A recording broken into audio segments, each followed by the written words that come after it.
Oke, selamat pagi semuanya.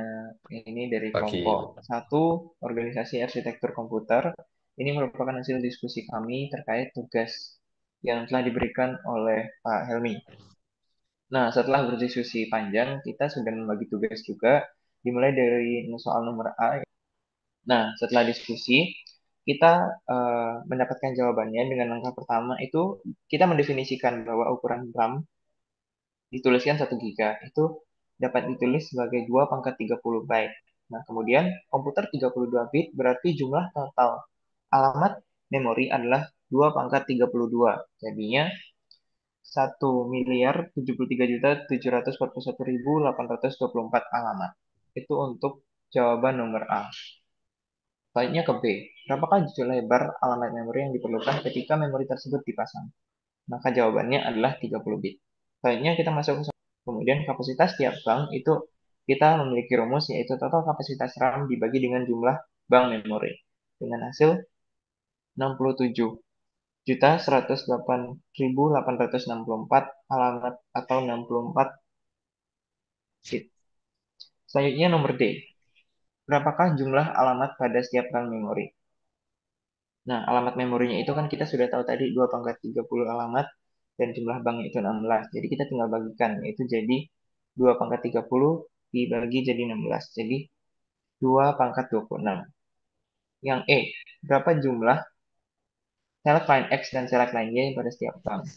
Nah, untuk ini kita pecah menjadi array 2P, di mana baris dan kolom. Nah, setelah itu kita perlu mencari dua nilai yang perkaliannya biner, mendekati 2 pangkat 13 dan 2 pangkat 13, yaitu 2 pangkat 26. Maka select line X itu adalah 13 dan select line Y adalah 13. Nah, tadi saya sempat singgung untuk mendekati nilai dari 2 pangkat 26, itu 2 pangkat 13. Selanjutnya nomor F, jadi jawabannya adalah 13 bit, bersama dengan jawaban nomor E.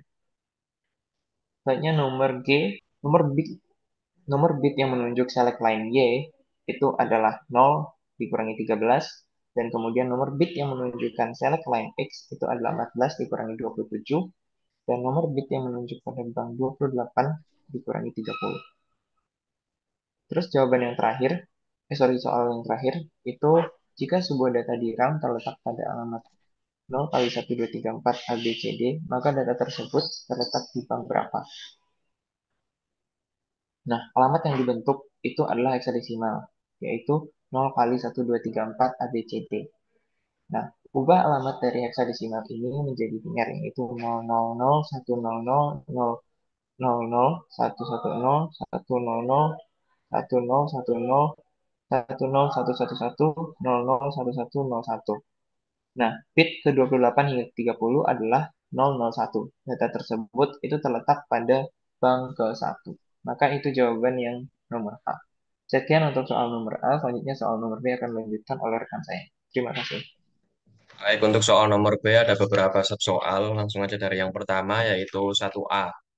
Berapakah jumlah alamat total pada gambar DRAM yang di atas? Pada gambar itu diberikan 11 address line yang dilabeli atau ditandai sebagai A0 sampai dengan A10. Jadi jumlah alamat totalnya itu dihitung sebagai dua, yang dimana dua ini didapat dari, karena pada DRAM itu mengorganisasikan komputer dalam bentuk biner, yang dimana itu berbasis dua. Jadi 2 pangkat 11, 11 address line yang tadi sama dengan 2048 address. Kemudian untuk yang soal nomor 1B, berapakah jumlah select line kolom pada DRAM di atas? Pada gambar terdapat 11 address line tadi. Terus garis alamat ini dibagi antara baris dan kolom, yang dimana setengah dari garis alamat digunakan untuk memilih baris dan setengahnya lagi untuk memilih kolomnya. Jadi jika diasumsikan setengah dari 11 address line ini, jika dibulatkan menjadi 5, maka 2 pangkat 5 itu sama dengan 32 select line kolom. Selanjutnya adalah nomor 1C, berapa byte kapasitas DRAM pada gambar. Kapasitas DRAM-nya dalam byte itu dihitungnya memakai total alamat dikali data per alamatnya. Kita dapat tadi total alamatnya itu ada 2048 address, dan untuk data per alamatnya sendiri jika dilihat pada gambar itu dilabeli dari D1 hingga D8, yang berarti setiap alamat memorinya itu menyimpan 8 bit data. Dan 8 bit data ini jika kita konversi ke byte itu sama dengan 1 byte. Jadi 2048 dikali 1 byte sama dengan 2048 byte. Selanjutnya ada soal nomor 1D, agar di RAM bisa ditulisi, sinyal kontrol apa saja yang harus selalu dihubungkan ke sinyal high 5 volt. Itu ada yang pertama ada output enable, itu biasanya digunakan untuk mengaktifkan keluaran data dari DRAM. Selanjutnya ada RAS atau Raw Address Strip, adalah sinyal yang berfungsi mengaktifkan baris dalam DRAM. Selanjutnya yang terakhir ada CAS, Column Address Strip, sama seperti RAS tadi, tapi mengaktifnya itu kolom yang ada pada DRAM. Selanjutnya ada soal nomor 2A, berapakah lebar alamatnya dan berapakah lebar datanya pada gambar pinout ROM yang tercantum. Lebar alamatnya itu terlihat ada pin A0 sampai A11 yang menunjukkan bahwa chip ROM-nya ini memiliki 12 garis alamat. Maka total alamatnya adalah 2 pangkat 12 sama dengan 4096 alamat. Dan untuk lebar datanya sendiri, terlihat pada gambar itu terdapat pin D0 hingga D7 yang menunjukkan bahwa ROM-nya itu memiliki 8 garis data. Yang berarti ROM ini dapat mengirimkan atau menerima 8 bit data untuk setiap alamat memori. Jadi, lebar data ROM-nya itu adalah 8 bit, atau jika kita konversi ke byte itu adalah 1 byte. Yang selanjutnya ada 2B. Untuk kapasitas ROM-nya itu sama di nomor 1C tadi. Caranya adalah total alamatnya dikali dengan data per alamatnya. Bisa dilihat tadi 2A itu total alamatnya 4096 dan untuk data per alamatnya tetap 1 byte. Jadi 4096 kali 1 byte itu sama dengan 4096 byte atau jika kita konversi ke kilobyte adalah 4 kilobyte. Dan yang terakhir soal nomor 3. Mengapa sel memori statis itu lebih cepat dibanding sel memori dinamis? Jadi, arsitektur sel memori statis atau biasa disebut SRAM menggunakan flip-flop transistor untuk menyimpan data, sehingga tidak perlu refresh. Sedangkan DRAM atau sel memori dinamis menggunakan kapasitor yang perlu di-refresh terlebih dahulu secara berkala, yang dapat memperlambat akses data. Selanjutnya, kecepatan akses SRAM itu memiliki akses langsung dan konsisten tanpa penundaan dari siklus refresh. Sedangkan pada DRAM, lebih lambat karena harus refresh kapasitas sebelum diakses. Yang selanjutnya ada kontrol siram itu lebih sederhana karena tidak memerlukan sistem refresh. Selanjutnya untuk soal nomor C akan dijelaskan sama rekan saya. Oke, baik. Kita masuk ke nomor C. Nomor C ini sebenarnya cukup sederhana. Kita cukup mengobservasi gambarnya. Kita mulai dari nomor A. Berapa jumlah total bank memori pada gambar di atas? Pada gambar di atas kita bisa mengidentifikasi bahwa A1 sampai A8 itu bisa kita katakan sebagai bank memori. Sehingga bank memori terdapat 8 dalam gambar di atas. Kita mulai ke nomor B. Berapakah jumlah bit untuk memilih select line baris? Untuk memilih salah satu dari 8 bank memori, kita membutuhkan 3 bit karena dalam proses eksponensial 2 pangkat 3 itu sama dengan 8. Sehingga jumlah bit untuk memilih select line itu ada 3. Nah, nomor C, berapa lebar alamat pada memori tersebut? Kita tinggal melihat pada MAR, di mana bit di memori address register itu terdapat 5 bit. Kita masuk ke D, berapa kilo jumlah alamat dalam setiap bank memori di atas? Setiap bank itu bisa kita katakan terdapat 1/256 alamat dari total memori.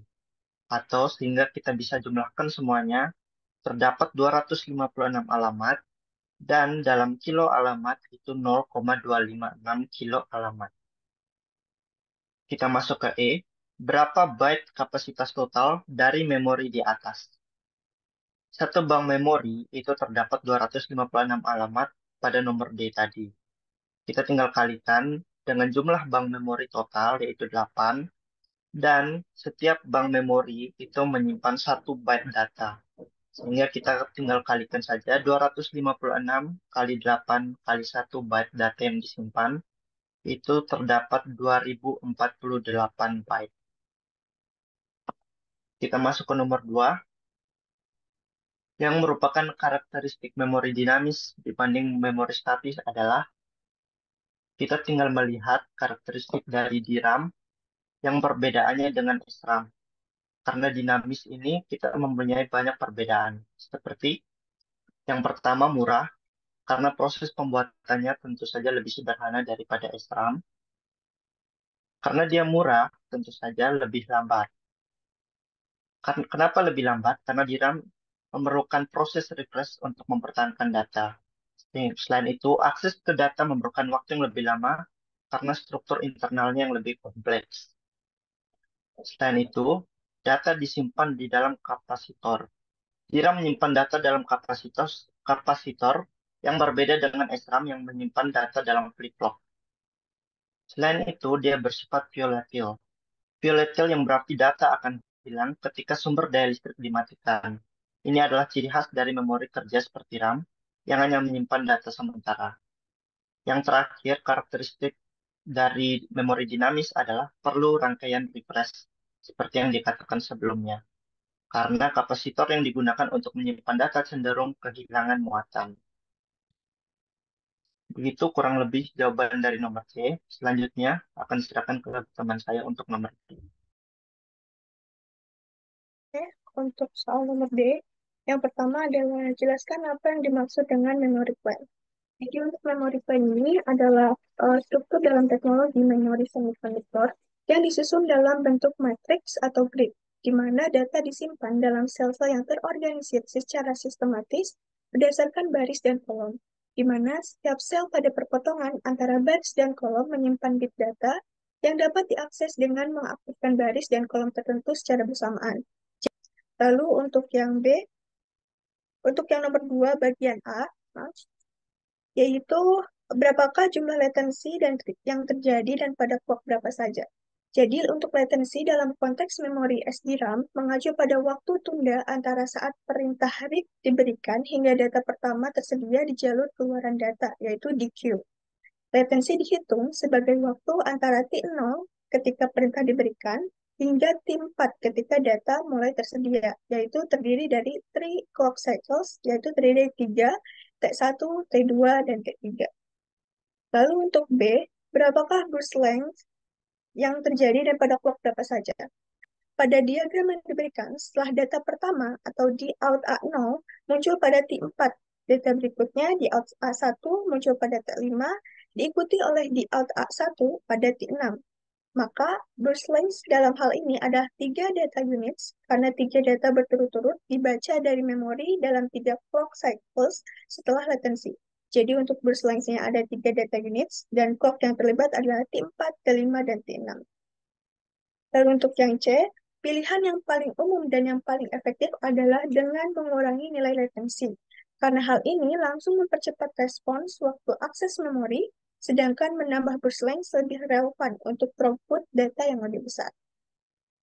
Lalu untuk yang nomor 3, untuk 8 bit, kita perlu mencari berapa banyak bit paritas yang diperlukan. Lalu yang kedua, caranya adalah menentukan jumlah bit paritas atau R, di mana jumlah bit paritas atau R harus memenuhi persamaan, yaitu 2 pangkat R lebih besar sama dengan M tambah R tambah 1, di mana M adalah jumlah bit data M sama dengan 8 dengan mencoba nilai R, maka untuk R4, 2 pangkat 4 sama dengan 16, dan 8 tambah 4 tambah 1 sama dengan 13. Jadi, apakah 16 lebih besar sama dengan dari 13? Itu betul. Jadi, kita membutuhkan 4 bit paritas. Lalu, cara yang ketiga, itu dengan menyisipkan bit-bit paritas pada posisi 1, 2, 4, dan 8. Dan selanjutnya adalah cara terakhir, yaitu menentukan kode Hamming lengkap. Setelah menghitung bit-bit paritas, kita menyisipkan nilainya ke dalam posisi yang sesuai. Tadi kan yaitu P1, P2, 1, P4, 100, P8, 0010. Sehingga jika kita menyisipkan bit-bit paritas yang sudah kita hitung tadi, menjadi 1011, 10010010. Jadi, kode Hamming lengkap untuk data 8 bit 11000010 dengan bit paritas yang ditambahkan adalah 10, 111, 111, 100100. Bit yang perlu ditambahkan adalah P11, P20, P41, P81. Mungkin sekian dari kelompok kami, kurang lebihnya mohon maaf. Terima kasih. Wassalamualaikum warahmatullahi wabarakatuh.